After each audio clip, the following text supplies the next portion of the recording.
The year 2026 dawns not with a bang, but with the low, persistent hum of anxiety. On the surface, the machinery of the world continues to turn, commuters still rush for trains, markets still open with a flurry of digital noise, and children still learn about a history that feels increasingly distant and deceptively stable. Yet, beneath this veneer of normalcy, the tectonic plates of global order are groaning. Strained by pressures that have been building for decades, the path of history is not a straight, paved road. It is a branching network of possibilities, many of which lead to landscapes of profound crisis. As we stand at this juncture, the convergence of historical grievances, technological acceleration, and environmental decay has created a series of fault lines, any one of which could rupture and reshape our reality. What follows are not prophecies, but extrapolations, plausible futures born from the seeds of our present. The first and most acute tremor emanates from the Taiwan Strait. This is a crisis rehearsed in war rooms and debated in think tanks for over 70 years. Ever since the end of the Chinese Civil War in 1949, 4 decades of delicate and deliberately ambiguous understanding, known as strategic ambiguity, kept the peace. The United States acknowledged Beijing's One China principle, but insisted on a peaceful resolution, all while selling arms to Taiwan for its self-defense. By 2026, this fragile balance has all but evaporated. The causes are manifold: a rising, nationalistic China under a leader who has staked his legacy on reunification, a fiercely democratic Taiwan that sees itself as a distinct nation, and a United States increasingly committed to containing Beijing's power. The flashpoint could be anything: a stray missile, a naval collision in the crowded strait, or a formal declaration of independence by Taipei. The immediate result would be a conflict of a scale not seen in generations. But the true crisis is not just the war itself. It is the instantaneous economic cataclysm. Taiwan's TSMC alone produces over 60% of the world's semiconductors and over 90% of the most advanced chips.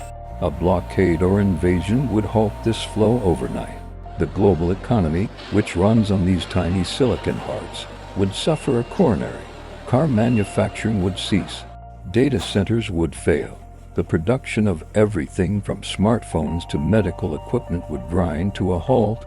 The conflict would force every nation to choose a side, shattering the globalized trade system and ushering in an age of armed, hostile economic blocs. This economic shockwave would bleed directly into the second potential crisis, a great sovereign debt cascade. The world of the mid-2020s is built on a mountain of debt, a legacy of the 2008 financial crisis followed by the massive fiscal stimulus of the COVID-19 pandemic. For years, low interest rates made this debt manageable. But as central banks hiked rates to combat inflation, the cost of servicing this debt skyrocketed. By 2026, dozens of nations, particularly in the global south, but also including some in Europe, find themselves in a debt trap. They must borrow more just to pay the interest on what they already owe, sacrificing spending on healthcare, infrastructure, and education. The crisis begins when a mid-sized economy, perhaps a nation like Egypt or Pakistan, finally defaults. This spooks investors, who begin pulling capital from other emerging markets they deem risky. The panic spreads like a contagion. Soon, even a developed nation, Italy, with its chronic debt and political instability, is a prime candidate, teeters on the brink. Unlike 2008, which was a crisis of private banks, this is a crisis of nations themselves.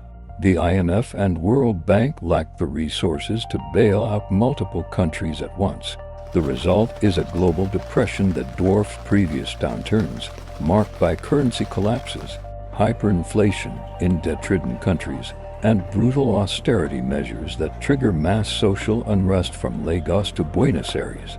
This unrest finds fertile ground in the third crisis, a systemic global food supply shock.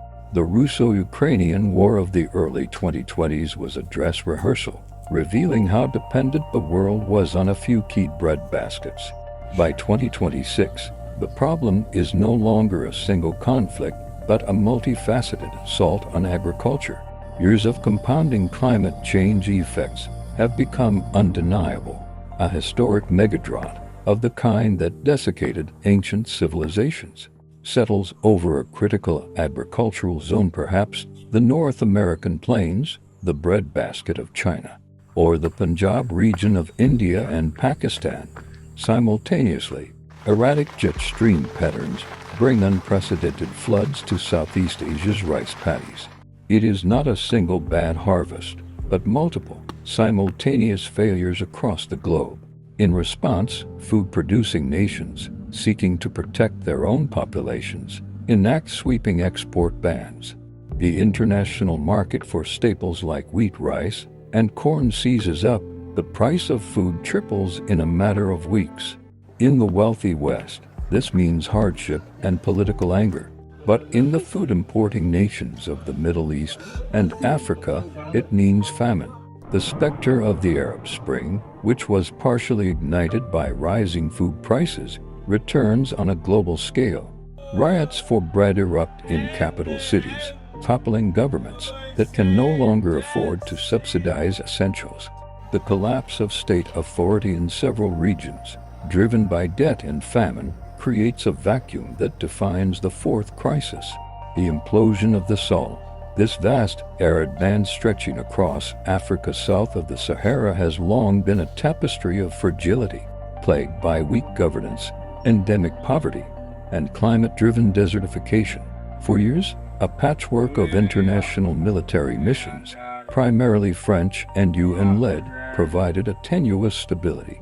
But by the early 2020s, a wave of military coups from Mali to Niger had expelled these foreign forces, leaving the security void eagerly filled by entrenched jihadist groups and opportunistic mercenary armies. By 2026, this toxic brew reaches its boiling point. A major state in the region, perhaps Nigeria with its complex ethnic and religious divides, or Ethiopia, still fractured from its civil war, begins to disintegrate under the combined weight of food scarcity, extremist violence, and economic collapse. The state's monopoly on violence shatters. Borders become meaningless lines on a map. This is not a clean civil war, but a chaotic, multi-sided conflict that spills across the continent. The humanitarian consequence is a refugee crisis that dwarfs all previous ones. As tens of millions flee north towards the Mediterranean and south towards more stable African nations, creating immense strain on resources and fueling xenophobic politics across Europe and beyond. Into this world of chaos, conflict, and collapsing trust comes the fifth, more insidious crisis, the AI-driven information apocalypse. The technology of generative AI and deepfakes evolved exponentially in the early 2020s. By 2026, it has been perfected and weaponized. The tools to create perfectly realistic, fabricated video, audio, and text are now cheap and widely available. State actors and non-state groups deploy them with devastating effect. Imagine a major international incident, a suspicious explosion at a port, or the downing of a passenger plane. Within minutes, dozens of conflicting, hyper-realistic deepfake videos flood social media. One shows a terrorist group claiming responsibility. Another shows a false flag operation by a rival nation. A third shows a domestic political opponent giving a fabricated speech admitting to the plot. There is no central, trusted source to debunk them in time. The very concept of shared reality fractures. This isn't just fake news. It's the death of verifiable fact. Trust in governments, journalism, and even one's own senses evaporates. This tool is used to swing elections, incite pogroms, and paralyze diplomatic responses to crises. Society becomes a hall of mirrors where every piece of information is suspect, and paranoia becomes the default civic virtue. This digital fog of war provides the perfect cover for the sixth crisis, a critical infrastructure cyber catastrophe. Cyber warfare has been a feature of geopolitics for decades, but it has mostly focused on espionage, data theft, and disruption. By 2026, the objective shifts from disruption to destruction. A highly sophisticated actor, perhaps a state looking to cripple an adversary without firing a shot, or a nihilistic techno-terrorist group unleashes a Stuxnet-style worm on a far grander scale. It doesn't just steal information from a power grid, it manipulates the breakers and transformers, causing cascading blackouts that plunge an entire region into darkness for weeks. It doesn't just hack a water utilities administrative system. It accesses the industrial control systems, opening floodgates or shutting down purification plants. Contaminating the water supply for millions, it targets the core protocols of the financial system, not just to steal money, but to corrupt transaction records on a massive scale, creating untraceable chaos and destroying faith in the banking system. This is warfare that bypasses armies and targets the foundational systems of modern life, demonstrating that a nation can be defeated without a single soldier crossing its border. As the human world reels from these self-inflicted wounds, the planet itself delivers the seventh crisis. An irreversible climate tipping point becomes manifest. For years, scientists warned about feedback loops, moments where a planetary system shifts into a new self-accelerating state. In 2026, one of these becomes terrifyingly clear: the Arctic methane bomb. The Arctic has been warming at 4 times the global average, and vast swathes of permafrost ground that has been frozen for millennia are thawing. This permafrost contains immense quantities of trapped organic matter. As it thaws and decomposes, it releases carbon dioxide and, more worryingly, methane, a greenhouse gas over 80 times more potent than CO2 in the short term. In 2026, satellite monitoring detects a massive, sustained surge in methane emissions from Siberia and northern Canada, far exceeding all previous models. It is the beginning of a runaway feedback loop. The released methane causes more warming, which thaws more permafrost, which releases more methane. The world realizes with dawning horror that even if all human emissions were to cease tomorrow, global temperatures would continue to rise, locked into a new, hotter trajectory by the planet's own internal mechanics. The abstract threat of climate change becomes a tangible, unstoppable force. This environmental decay has a direct parallel in our own bodies, leading to the 8th crisis, the dawn of the post-antibiotic era. The miracle of antibiotics defined modern medicine, turning once lethal infections into minor inconveniences. But we have squandered this miracle through overuse in humans and agriculture, creating a relentless evolutionary pressure for bacteria to develop resistance. For years, this was a slow-motion disaster. By 2026, it goes critical. A new strain of a common bacterium, perhaps C. aureus or a hypervirulent MRSA, emerges that is resistant to all available antibiotics, including the last resort drugs. It begins to spread in hospitals, where the most vulnerable patients are. Routine procedures like hip replacements, C-sections, and chemotherapy become life-threatening gambles, not because of the procedure itself, but because of the risk of an untreatable infection. Quarantines are established, but the bacteria inevitably escape into the wider community. Public health systems, already strained by other crises, are overwhelmed. It is a plague that moves not with the speed of a virus, but with the terrifying inexorability of evolution, threatening to unwind a century of medical progress. The growing scarcity of another vital resource, fresh water, precipitates the 9th crisis, the outbreak of the first major water wars. These are not necessarily declared state-on-state conflicts, but rather a series of escalating clashes in the world's most water-stressed river basins. On the River Nile, Ethiopia's Grand Renaissance Dam, now fully operational, allows it to control the flow downstream to a drought-stricken Egypt, a nation of 110 million people utterly dependent on the river. Diplomatic channels break down, and proxy conflicts and covert operations begin. In the Indus Basin, which supports nearly 300 million people in Pakistan and India. Diminished glacial melt from the Himalayas reduces river flow. With nationalist governments in power in both nuclear-armed nations, long-standing water-sharing treaties collapse under the strain, leading to border skirmishes and the mass displacement of farmers whose lands have turned to dust. In Southeast Asia, China's upstream dams on the Mekong devastate fisheries and agriculture in Cambodia and Vietnam. These conflicts are not about territory or ideology, but about the fundamental resource for life itself, making them intractable and desperate. Finally, all these simmering tensions, geopolitical, economic, and environmental, could catalyze the 10th crisis, a return to the precipice of nuclear confrontation on the Korean Peninsula.